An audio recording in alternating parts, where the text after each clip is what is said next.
Bir күні радиоға қоңырау шалады. Қоңырауда бір әйелдің дауысы шығады. Мен Алла Тағалаға сансыз шүкірлер, рахметтер айтқым келіп отыр. Аллаға сансыз рахмет, шүкірлер болсын дейді.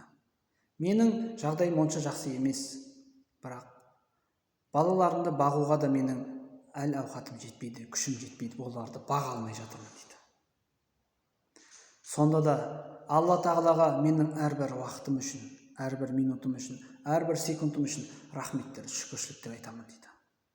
Осыны естіген бір атеист бай өзінің көмекшісіне, катыбасына бұның үстінен масқара қылып күлгісі келіп, сол бірнеше еттерді ал, тәтті тағамдарды ал, тәтті нәрселерді алып, осыны тауып апарып бер дейді. Апарып бергеннен кейін бұл шайтаннан деп айт дейді. Шайтан беріп жіберді, шайтаннан деп айт дейді.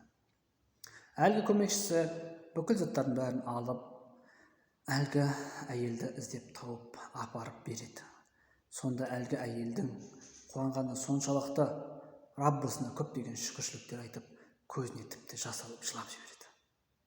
Сонда әлгі көмекшісі, сіз бұл нәрсенің кімнен екенін білгіңіз келмей ма дейді.